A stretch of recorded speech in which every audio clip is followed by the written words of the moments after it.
Okay, so good morning po mga kapatid. Pwede niyo po bang ngitian yung katabi niyo? Yan. Diba? Praise the Lord. Maraming salamat, Brother Emil. Parang tumanda ako dun sa sinabi mo na nabata ka pa lang, naririnig mo na ako. Actually, nadistino po tayo sa, sa San Fernando Church of Christ. Nadistino po tayo dyan. At nadistino rin po tayo sa Hagonoy, Bulacan. Doon po tayo tumagal. Almost 12 years po tayo sa Hagonoy, Bulacan. At ngayon po ay sa Pinagbarilan, Baliwag. Nakakatakot po yung lugar na yun. Kaya pag pumunta po kayo doon, magdala po kayong panangga. Anyway, it's my privilege po na isang malaking kagalakan. Sa totoo lang, nung kinausap po ako ni Brother Emil, medyo natuwa talaga ako rin. Kasi sanay ako dito pupunta gabi. Pwede pa lang pumunta na maliwanag.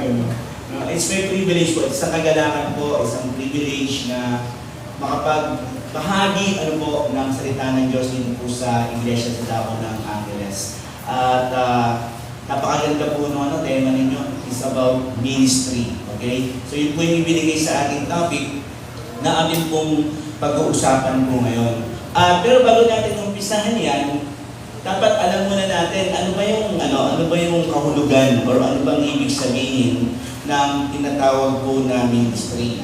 Okay? Sa Bible po, ang ibig sabihin talaga po ng ministry is service. Sabihin nga po natin service. Service. Okay? Kasi maraming mga Kristiyano, they're claiming that they're Christian, sumasamba naman sila, nagpupuri naman sila sa Panginoon, at sinasabi nilang sila ay Christian, pero alam niyo po kung ano yung kulang? Kulang po doon sa tinatawag po nating paglilingkod. Tanungin mo yung katabi mo, naglilingkod ka ba? Naglilingkod ka ba ka? Oo, magandang tanong yan, di ba? Pag sinagot naman niyang, hindi ay maglingkod ka na. Tama mo ba? Kasi minsan nakaya natin ang pagsamba ay kumanta lang tayo dito, makinig tayo ng sermon, lalo na po yung mga Kristiyano. Ano yung mga Kristiyano yung late na gusto triple amen agad? Pero gano'n eh. At saka yung mga Kristiyanong komunista. Alam niyo po ba yung mga Kristiyanong komunista? Sino po dito alam po sino yung Kristiyanong komunista? Alam niyo po? Yung pong mga Kristiyanong komunyon lang ang gustong puntahan. At saka yung mga taga-Zimbabwe. Kilala niyo yung mga taga-Zimbabwe? Yung mga simba uwi. Yung pagkasimba, uwi. Diba? Yung late na nga dumating, naiinip pa sa prayer. So mga kapatid, dapat hindi ganon yung maging mindset. Hindi dapat ganon yung maging attitude natin. Na mula nung tinanggap mo si Kristo, mula nung niligtas ka ng ating Panginoon, hindi lang tayo nandito para sumamba o umattend. We are here not just for attendance. Tama po ba? Sino po ditong nagpunta dahil mahal niya ang Lord? Amen. Sino po dito nagpunta dahil tinurot ng nanay? Meron ba nagpunta dito dahil natatakot baka PPM ni Pastor Mel? Ba't wala ka sister? Mga ganun. What is your motive? Ano ba yung dahilan? At minsan, ang problema nga, sumasamba lang tayo. Akala natin, makita lang ni Lord yung parang eskwelahan ba na mag-check ng attendance o nandito, nandito si John, nandito si John, okay, nandito si Emil, check. Hindi ito pakumpletohan ng attendance. Ang pagsamba, pagiging isang Kristiyano is more than pagdalo. Amen. It's more than pagdalo. Yung iba nga tinatamad pang dumalo eh.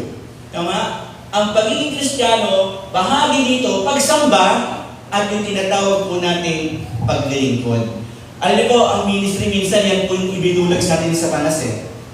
Binulag sa atin sa Satanas yan. Akala natin yung ministry is a basic ministry lang, na basta nandito ka, nag-show up ka, nagbukas ka ng aircon, naglinis ka rito, parang ganun lang ang ministry, tumugtog ka. But it's more than that. Sabi po dito, refers to serving God and others in love. Ang ministry po ay paglilingkod sa Diyos at paglilingkod sa kapwa. Okay? Ang sabi dito, in obedience, modeled by Jesus Christ. Pag binasa natin ng Matthew chapter 20, verse 28, sabi nandito si Lord para maglingkod. Amen po ba doon? Sinong nandito ngayon para maglingkod? Maraming salamat. Di ba? Sino dito nandito para paglingkuran? Amen. Buti na lang wala amen. Because si Jesus Christ nagpunta dito upang maglingkod at hindi upang paglingkuran. Ang Greek niyan, ang Greek po ng ministry, dalawa, yung tinatawag kong diakonia. Diyan po kinuha yung diakono. May diakono po ba dito? Meron. Tapos nga po kami ng diakono. Yun, diakono ko pa rin, brother. Alam ko, matanda na kasi matanda na yun. Ang ibig ko talaga sabihin, listen mga kapatid, ang ibig ko sabihin ng salitang diakono, tagapaglingkod. Servant. Actually, yung ministro at yung salitang diakono, parehas lang po ang ibig sabihin yan. Servant. Sabihin nga po natin, servant. Aside pa dito, isa pang ibig sabihin ng salitang ministry is doulos. Doulos, or tinatawag na, sabi ko dito, doleo, service as a slave. Actually, yung ginamit kong terminology, pag salitang ministry or diakonos, ang ibig ko sabihin, slave. Ano sa Tagalog ang slave? Ano po? Alipin. Sa Kapampangan, ano po ang alipin? Ha? Hindi ko alam. Hirap. Pag ako kasi nagsalita ng Kapampangan, ang pangit eh. Diba? Alipin. Now, isipin nyo sa utak nyo ngayon kung ano ang ibig sabihin ng salitang alipin. Ano ang ibig sabihin ng salitang alipin? Ano po, brother? Hindi ko tatanungin si Pastor Mel kasi. Ano po? Sumusunod? Ano pa po? Pag sinabing alipin, kung pag inisip natin yung pinakamababang ano yan, pinakamababang uri ng alin? Ng antas ng pagkatao. Sa Bible, pag sinabing alipin, ikaw ang pinakamababang uri. Actually, ang pinaka-ano pa yan, ano yan eh, yung sabi ng pastor niya, yung sa may yung sa gilid-gilid, gano'n, yung sa Pilipino. Aliping gigilid-gilid, ibig sabihin na sa gilid lang siya, bawal sa gitna. Kaso ang problema, yung mga Kristiyano ngayon gusto lagi na sa gitna. Ayaw gumilid.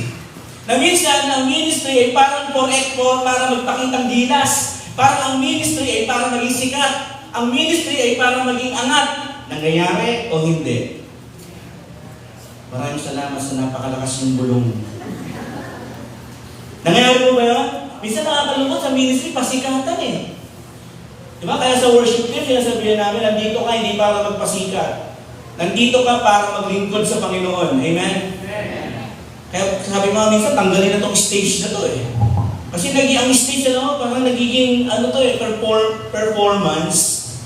Maraming mga Kristiyano alam mo hindi na alagad ni Kristo. Alagad na ni Herman Moreno.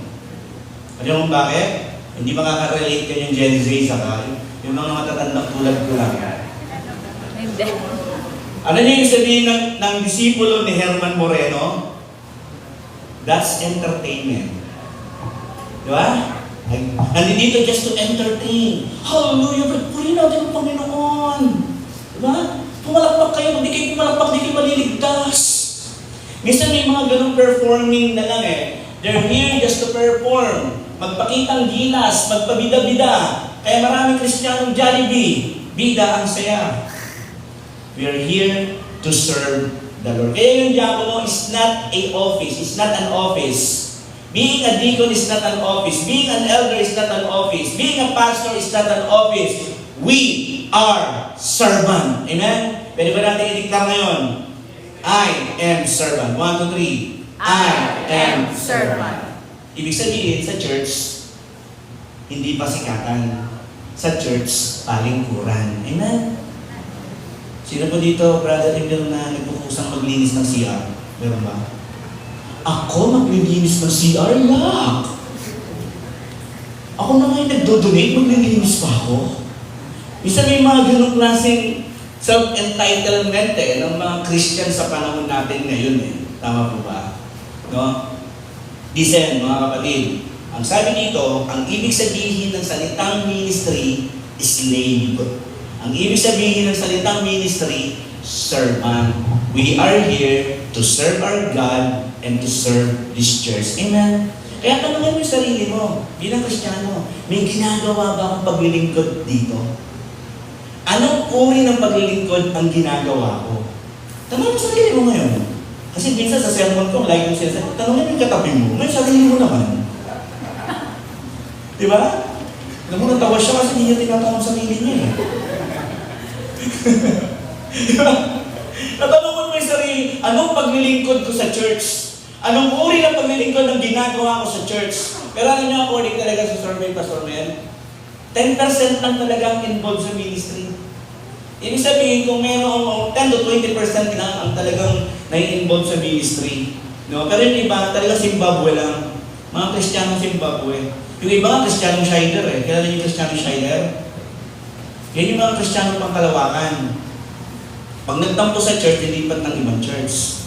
Yan yun. Nilipat ako. Ngayon din. Diba? Because they're here just to attend. Kaya yung iba gusto sa CCF, gusto sa Victory, kasi a-attend lang sila dun eh. Walang commitment. Yung sinasabi ikaw yung brother. Diyan ha. Yung sinasabi siya yung mga CCF mo. Nagbalik loob na naman eh. Okay? Kasi bakit, ito nga, sabi ko nga, bakit maraming uma-attend doon? Kasi a-attend lang siya, naka-aircon pa. Tama? Kasi ang lakas ng amoy ng kape, makikikape. Bisa nandito para makikape lang, walang kape sa bahay nila eh. Ano? We are here to serve the Lord. Now, paano natin na si Jesus Christ ang pinakamodelo ng paglilingkod? Say amen? Si Jesus Christ ang walang ibang pwede natin tularan na wala tayong ibang gayahin kung paano ang paraan ng paglilingkod. First point po natin, number 1, that Jesus describes the love that serve. Ganun palang remote. Yan. Jesus describes the love that serve. Si Kristo mismo, di-describe niya. Anong ibig ko sabihin na salitang describe? Ang tahimik ano? Ano yung sabihin na salitang describe sa kahapon? Halimbawa, pinakilala mo yung si Rain. Pinakilala mo sa friend mo. Ano ba sa friend mo? Paano yun? Paano yung describe? Ano? Ilarawan. Nilalarawan na rin, no? Nilalarawan mo ba si Rain sa mga barkada mo, na mga kaibigan mo? Paano mo siya nilalarawan? Pinipicturean mo siya? O selfie, larawan. Parang ganito gumagawa. Uy friend, siya yung BF ko. Ay nakulat ka, siya yung BF ko. Diba, Akol? Siya yung BF ko. Nakakilala mo eh. Siya yung BF ko na pogi. Kasi niya, pogi daw. Siya yung mahilig sa motor. Na yung Aerox niya, lahat doon napalitan na. Mga ganun ha? Yan ang point. Describe. Si Jesus Christ, describe niya kung ano ang paraan o anong klaseng uri ng paglilingkod na ang dapat natin gawin. Isang halimbawa na nagbigay po siya ng pagdidescribe sa salitang ministry, ito pong sa Luke chapter 10, verse 25 to 37. Mahaba po ito eh. Di ko alam kung gusto kong basahin sa inyo, pero alam niyo po ba yung kwento na to? Sino po nakakaalam? Yung kwento na tinatawag na The Good Samaritan. The Good Samaritan. Kasi pag may Kristiyanong chismosa, yun ang tawag ko Good Samaritans. Okay? Ano yung kwento nito? Sino nakakaalam ng Good Samaritan? Okay, kwento ko na lang. Which is, nagbigay naman ako ng verse dyan, pero para mapabilis lang tayo. So, ano yung kwento ni Jesus Christ about the Good Samaritan? Meron isang tao na binugbog, hinold up, sabi dito, Pero bago mangyari yun, meron isang dalubhasa ng kautusan na nagtanong kay Jesus. Sabi doon, sige, pakita na nga natin yan. Isang dalubhasa ng kautusan ang lumapit kay Jesus upang siya'y subukin. Guro, ano ang dapat kong gawin upang makamit ang buhay na walang hanggan? Kita niyo ito dalubhasa na, di pa rin alam kung paano makakamit ang buhay na walang hanggan. Pero ang pinakamotibo nitong dalubhasa na to, nitong lawyer na to, ay upang subukin sino? Ang ating Panginoon patungkol saan? Patungkol saan?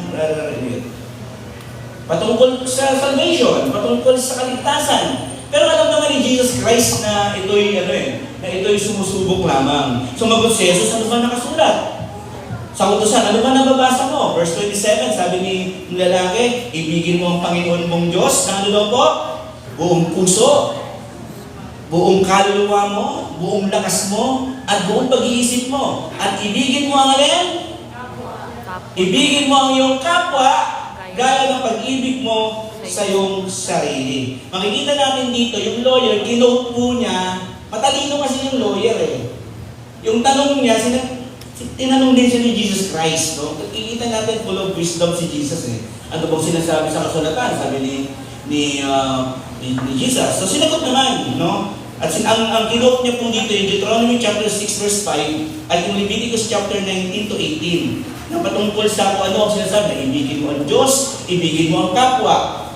Makikita natin dito na sinasabi ng ating Panginoon that the lawyer and those standing around na nakikinig doon yung patungkol sa parabola ng alin po ng Good Samaritan. So kinuwento na po niya na mayroong isang tao na naglalakbay sa Jerusalem papuntang Jericho, hinarang ng alin? Hinarang ng mga tulisan. Okay? Hinarang siya ng mga tulisan, inubaran, binugbog, at iniwang iniwang halos patay na. May dumaan doong Levita. Alam niyo po mga Levita? Sino mo nakakala po ano po yung Levita? May alaga po ito, si Doraemon. Ay, Levita pala yun. Yung Levita po ay, siya po ay lahi ni Levi na ang kanilang pinakalayunin, pinaka-role nila sa tribe ng Israel is to serve the temple. Ibig sabihin, itong Levita na to, tanungin ko kayo, yung Levita po ba ay religyoso? Parang sa kingdom. Okay. Ang Levita po ba ay may pagkakilala sa Diyos? Ang Levita po ba ay may alam sa salita ng Diyos? Meron po, tama po ba? Pero ano pong ginawa nitong Levita na to? Dumaan din ang isang Levita, ngunit nung makita niyang binugbog, anong ginawa? Lumihis at nagpatuloy sa kanyang paglalakad. Dito natin makikita mga kapatid, ang tunay na nagmamahal sa Diyos, ang tunay na may pagkakilala sa Diyos, naglilingkod sa kapwa. Say amen. Meron pang isang dumaan. Meron pa po isang dumaan. Sino po yung dumaan? Ano po? Yung sino yung isang dumaan? Pariseo. Ano po ang pariseo? Diba? Hindi yun para sa kanya. Yun ay para sa'yo. Okay? Tumawa naman kayo. Sige, effort ako eh. Okay. So yun po yung Pharisee. Siya ang parang sa kapanahonan natin, pastor, pare, tama po ba? Saserdote. Anong ginawa nito? Parehas lang sila ng ginawa ng Levita. Anong ginawa? Lumihis din ng daan. Listen, ang Diyos, if He doesn't care about what we know sa Bible, He doesn't care about your religion. He doesn't care kung ano yung pinaniniwala mo, yung husay mo, at posisyon mo. Especially your position. Wala siyang pakialam kung doktor ka, kahit doktor mo, pagka-doktor mo. He doesn't care. Pero alam nyo, mga tinitingnan ni Lord tulad sa isang mabuting Samaritano. Ano ginawa ng isang Samaritano? Ang mababasa po natin dyan, ngunit may isang Samaritano naglalakbay na napadaan doon. Nang makita niya ang biktima, anong nangyari? Siya'y naawa at anong ginawa? Nilapitan niya ito at binuhusan ng langis at alak ang mga sugat at bilendahan. Pagkatapos sinakay niya ang lalaki sa asno, dinala ito sa bahay panuluyan upang maalagaan siya at kinabukasan. Binigyan niya ng 2 salaping pila ka ng mamahala ng bahay panuluyan. Sinabi, alagaan mo siya kung higit pa siya sa magastos sa babayaran. Tanong, sino po ang Samaritano? Kaya na pinakilala ko sa inyo yung Levita. Pinakilala ko sa inyo ang Pariseo. Sino ang Samaritano? Taga saan ang Samaritano? Taga Samar. Ano po? Buti na lang tumawa kayo din. Hindi pa sayang effort ko. Ano? De Samaritano, taga Samaria. Ang mga taga Samaria, hintil yan. Ang hintil, wala silang ugnayan sa Hudyo. Hindi sila BFF. Hindi sila magkaibigan. Hindi sila magkasundo. Dahil yung panahon na yun, bawal ang Hudyo na makipag-ugnayan saan? Sa mga hintil. To know more, tanong niyo po kay Pastor Mel. Yung ano yan. No? Hindi sila, pero tingnan niyo po itong Samaritano. Tanongin ko kayo, ang Samaritano bang ito ay tulad ng Levita at Pariseo na may alam sa salita ng Diyos? Ang Samaritano po bang ito ay may reliyon? Ang reliyon niya, isa siyang pagano. Hindi siya naniniwala sa Diyos. Okay? Ang ginudiyos niya, yung mga puno na nagmumukhang di ba? May mga taong ganyan, di ba?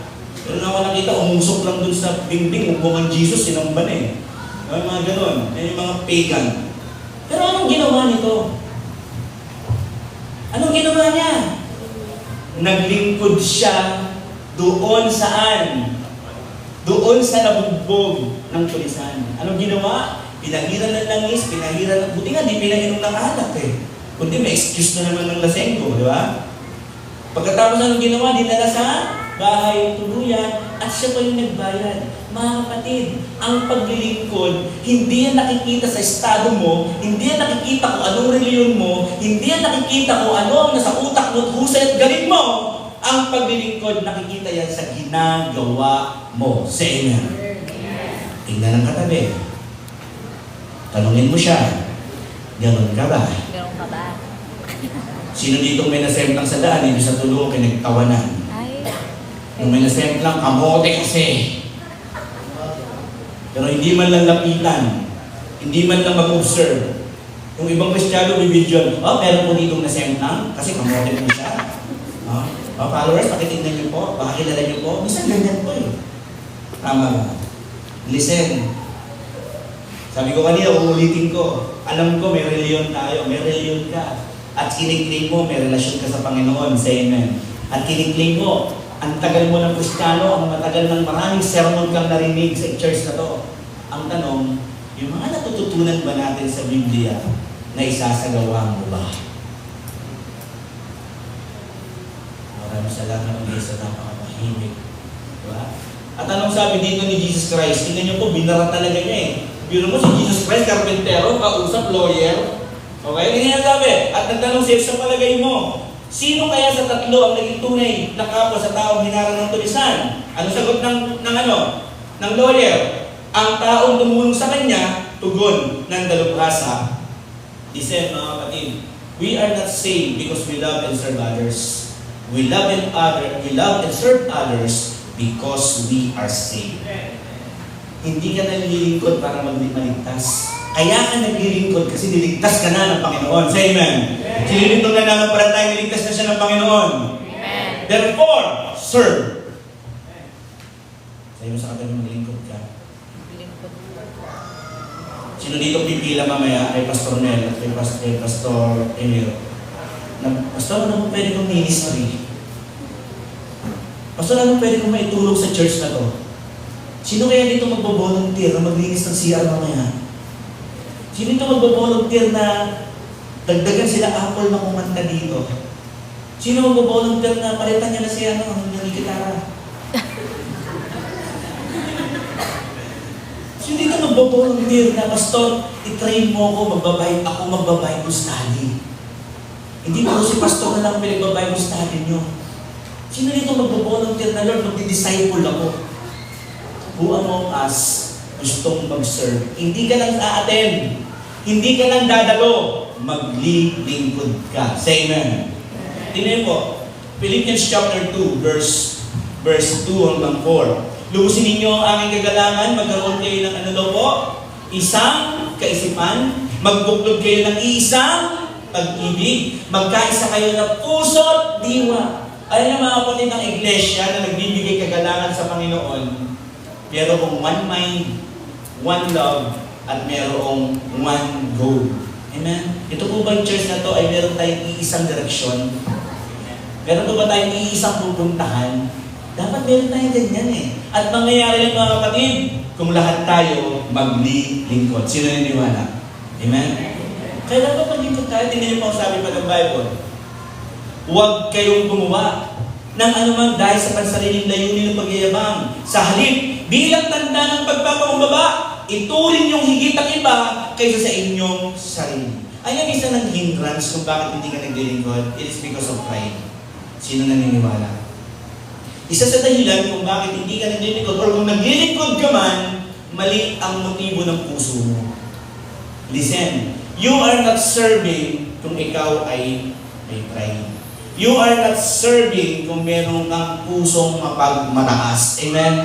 Tandaan nyo mga kapatid, ang sinabi ko kanina, ang salitang ministry, ang salitang diakonos or doulos is a slave.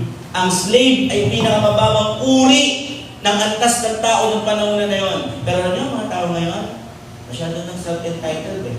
Tama o mali? Tama o mali? Marami ng self-entitled ngayon. Sino dito nakipag-away na sa gasoline boy dahil 80 na gasolina?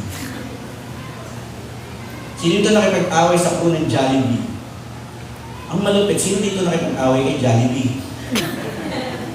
Hindi nakipagsuntukan, kay Jollibee. Ano? Sino dito ang talagang may puso talaga kay Lord? Kasi alam mo, ang talagang gustong maglingkod kay Lord, aalisin niya yung yabang sa katawan niya. Say amen. Aalisin niya yung pagmamalaki. Kaya dito sa Angeles Church, dapat ang elder, pastor, diakono, nandito naglilingkod hindi para maitaas o maiangat ang sarili. Say amen. At ganoon din ang bawat yan sa atin. Kami ni Pastor Mel, we are servant. Amen ba doon? Nandito kami para maglingkod sa inyo. Tulad ni Jesus Christ, nagpunta upang maglingkod, hindi upang paglingkuran. No? Doon natin makikita. At pag niyo pang sabi sa verse 4, isa sa dahilan kung ba't di ka naglilingkod.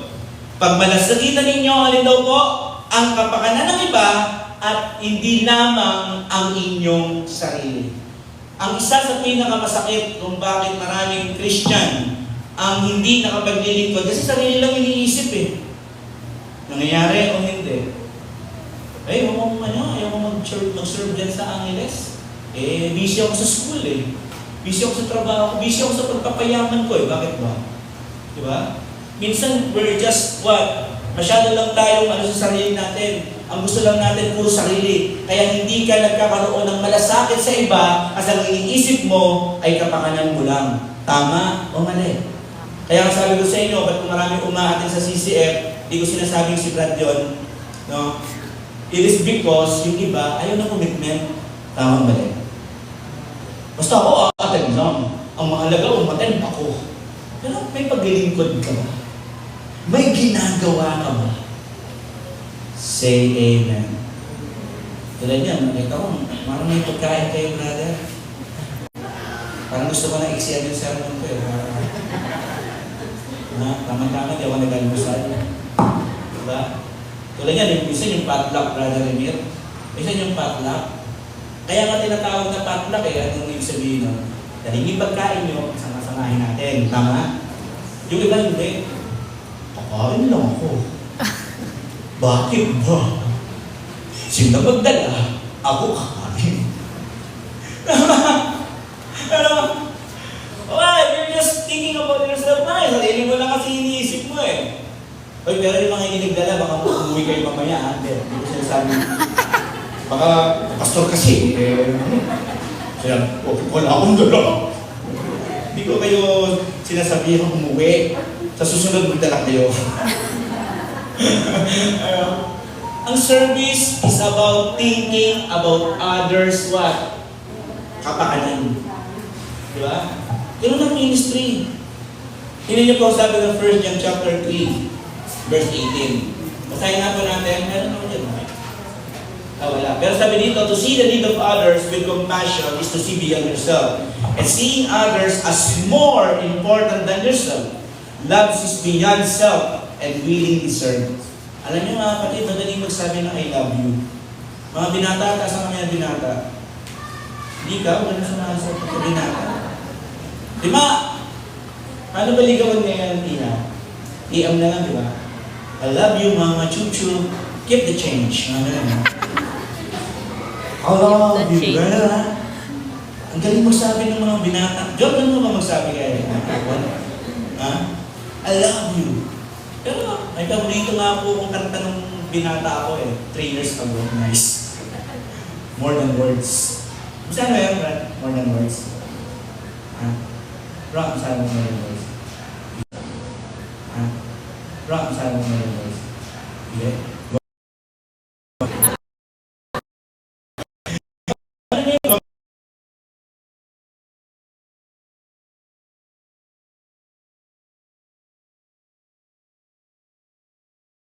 Mga anak, huwag tayong magmahal sa pamamagitan ng salita lamang, kundi patunayan patunayan natin natin ito ito sa sa ating mga. pamamagitan ng gawa. Say amen. At alam niyo yung mga nagsasabi na hindi maganda sa kapwa, hindi pagmamahal yan, sino naniniwala? Di ba? At dapat, ang pagmamahal, hindi lang nakikita yan. Alam niyo po yung bagay niya? Paki-sample nga dito. Yung sa mga kabataan, yung gumawa. Hindi na ako sabi. Pakikanta nga, brother. Gumawa, ay lingkod ng Diyos, at ang ay sumunod. Tama. Isa sa mga techniques ng singer, pag hindi kabisado ang yun, tayo ay sumunod. Diba?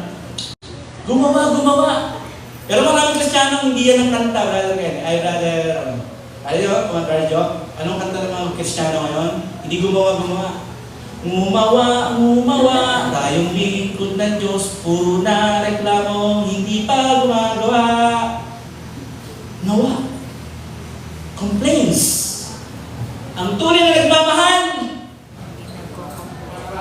gumagawa. Tanong yung katabi mo, mahal na ba ako?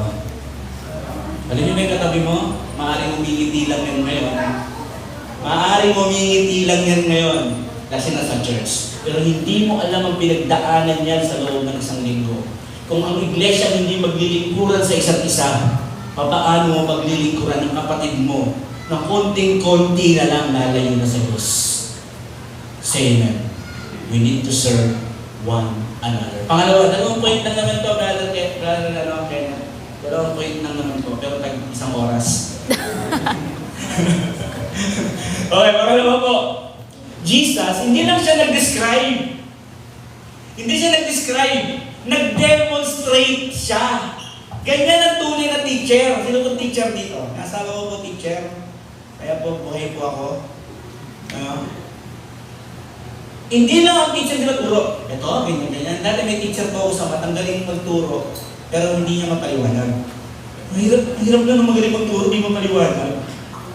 Paano kasi yung high school kami, di ba? May trigo pa ba ngayon sa high school? May trigo.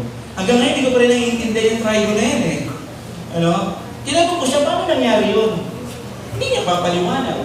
Dinidescribe lang niya, pero hindi niya dinedemonstrate. Parang ako po, manager po ako ng bilihan ng motor. Kaya kung sino kung gustong kumuha ng motor, nag-marketing pa eh.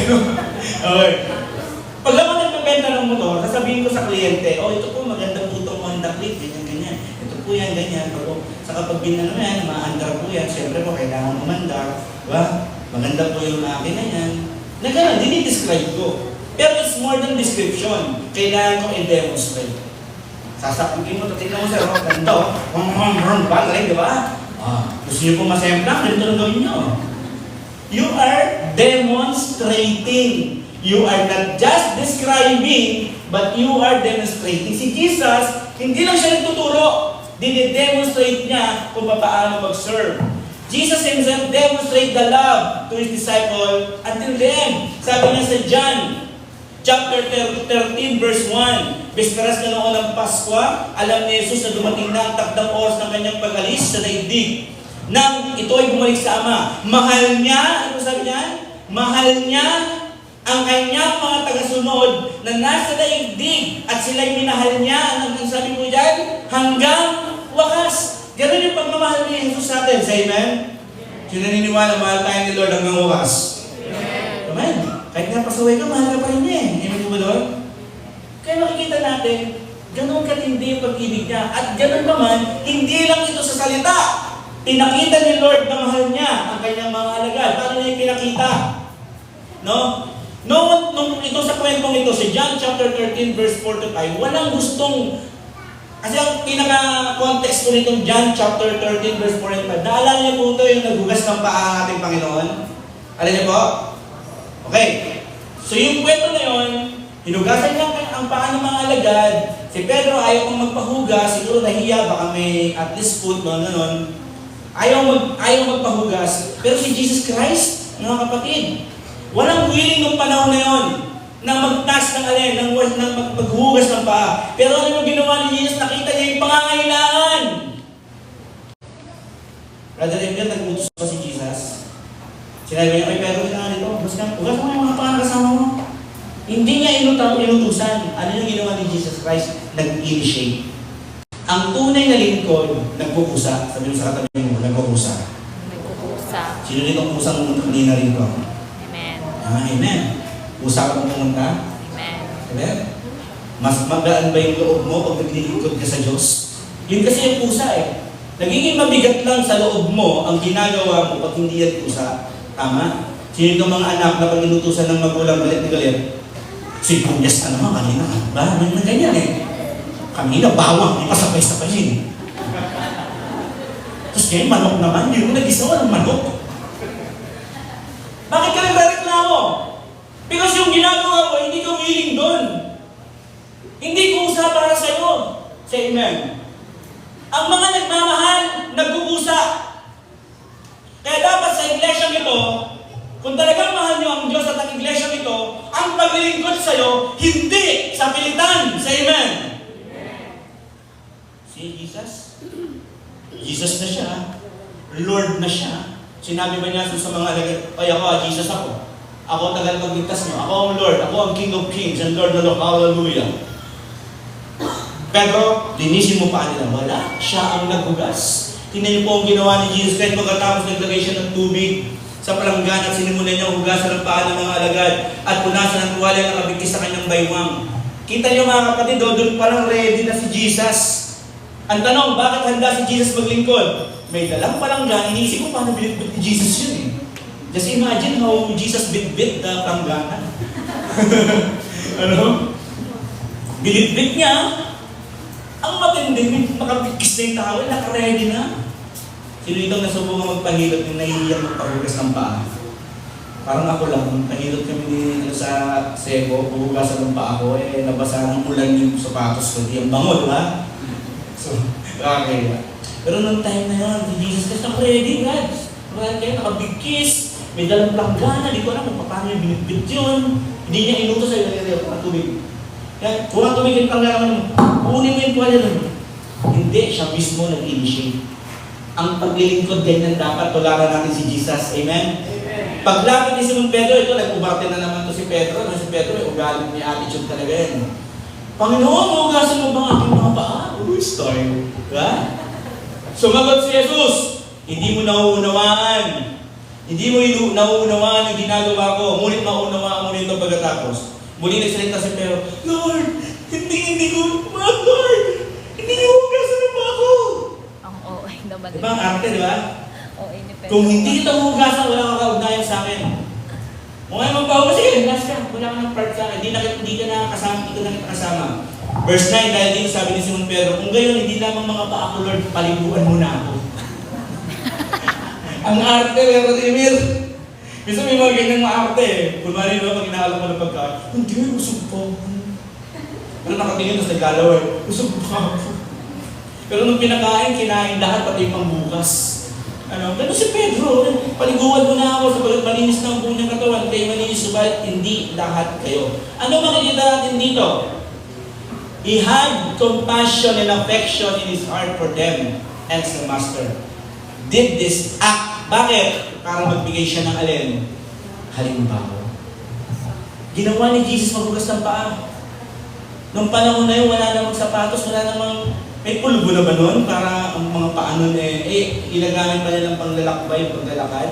Pero ginawa yung pagmamahal niya, hindi lang sa salita, kundi naglingkod siya sa kanyang mga alagad.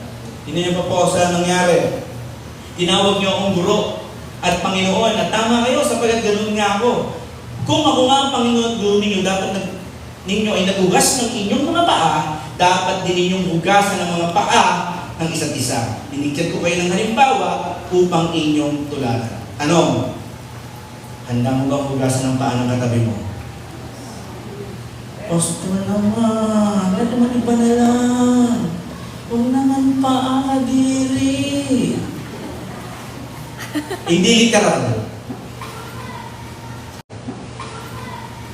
Mamaya makita ko yung nila. Sabi ko siya.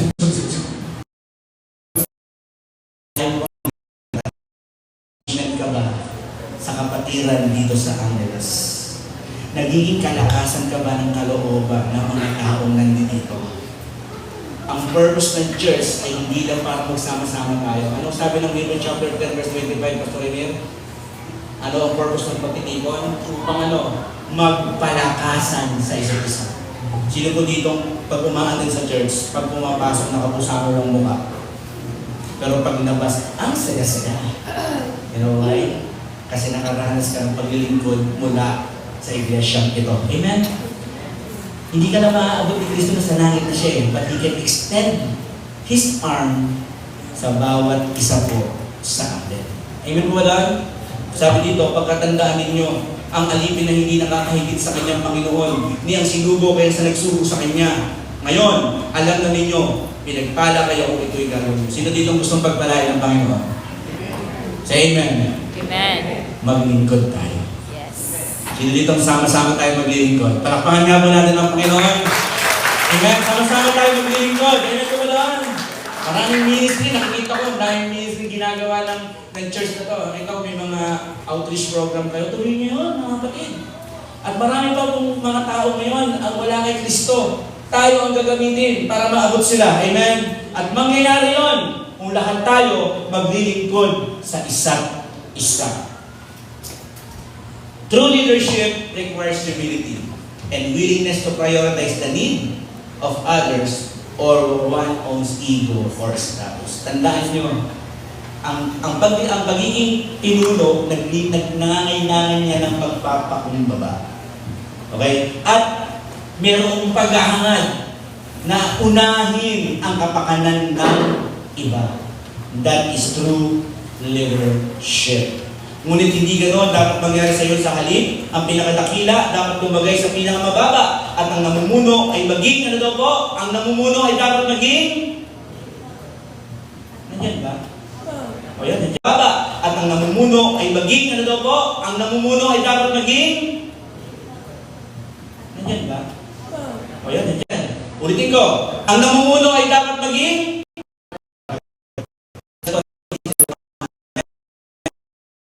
Tayo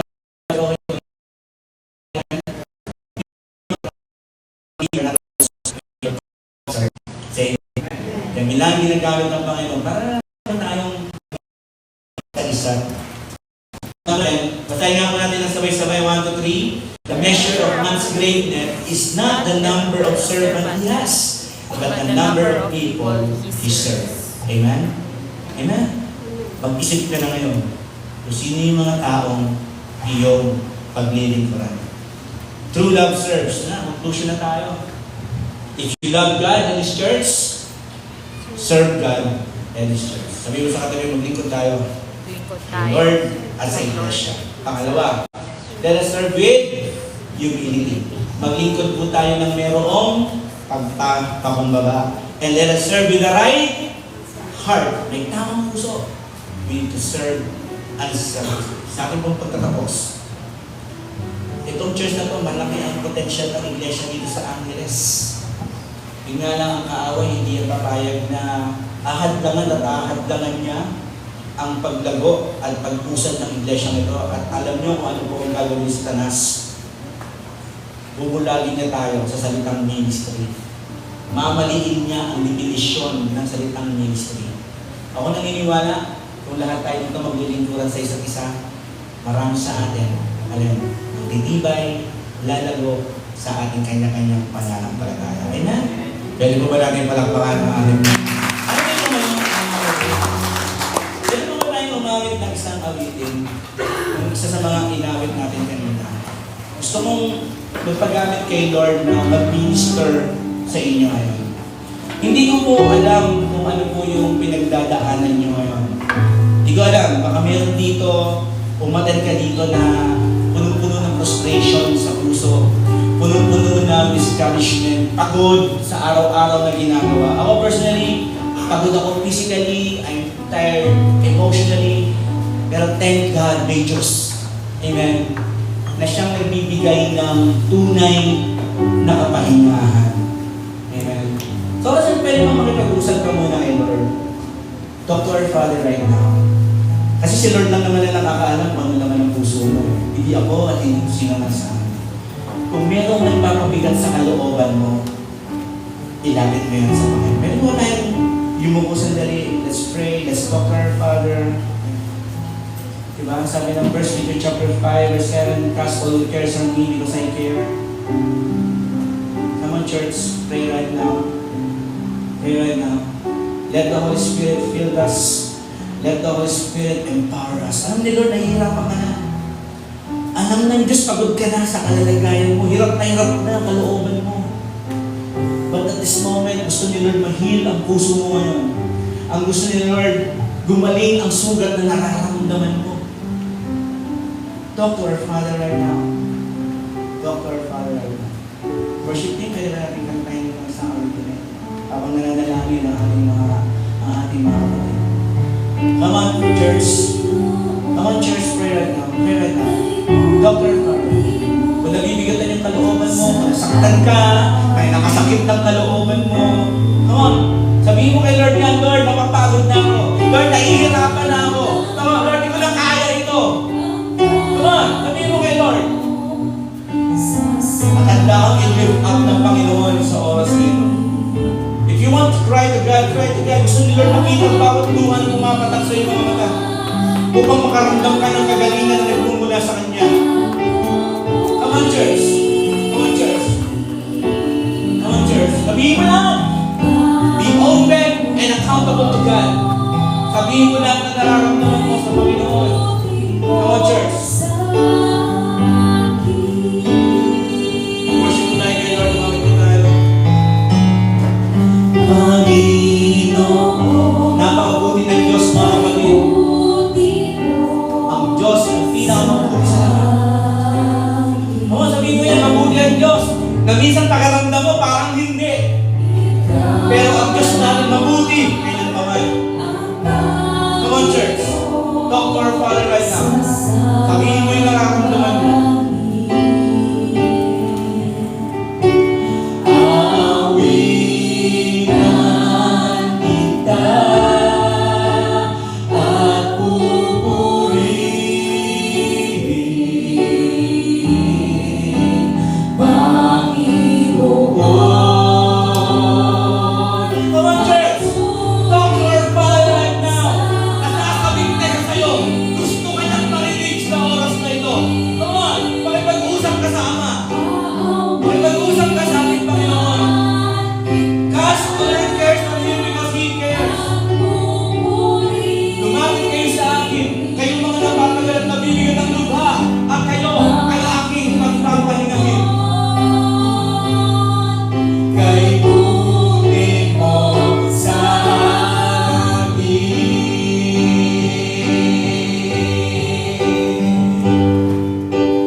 Lord, nawa ang bawat sa atin ay sa aming Panginoon ay hingi ko mo ang puso. Na nandito kami hindi lang para dumalo, but we are here to serve you, God, and to serve this church. Ngayon, Panginoon, ang hirap maglingkod kung ang puso namin wasak.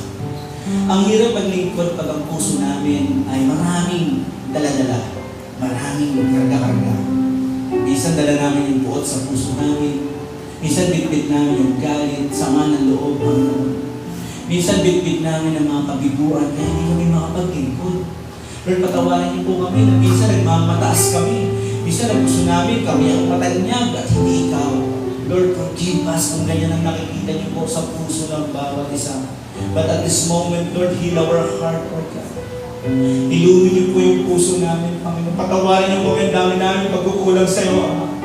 Ang biyaya mo ay punong-puno, malawak. Ngunit hindi namin ito binibigyan ng halaga. Patawarin niyo po kami, Panginoon, na dumarating sa punto ng buhay namin na nakakalimutan ka. Patawarin niyo kami minsan, Panginoon, nagtatampo kami sa iyo. Patawarin niyo kami, Panginoon, na minsan nagpapatuloy pa kami sa mali. Nagpapatuloy pa kami sa kasalanan. Lord, forgive us, Lord God. Lord, gamitin niyo kami. At hindi ka gumagamit ng sisidlan na wasak at madumi. Kaya sa oras na ito, buuin niyo kami, Panginoon. Lord, buuin niyo po yung puso namin, Panginoon. Buuin niyo po muli ang pagkatao namin, Panginoon. Linisin niyo po kami, Lord. Holy Spirit, fill us right now. Empower us right now. Maging tama yung puso namin. Lord, kung may galit pa sa puso namin, sa pangalan ni Jesus, alisin niyo po ito para mas maging karapat-dapat po kami. Alisin niyo po ang mga hinanakit sa puso namin. Matuto kami magmahal. Matuto kami magpatawad. Panginoon. Bless our family, Lord Jesus. Thank you, Jesus, for your word. Kung ikaw ang lingkod, dapat ka namin tularan na kami rin naman ay maglilingkod. So, dito, bless us, Father God. Bless our family. Bless this church. And bless this nation, Lord God. In Jesus' name we pray.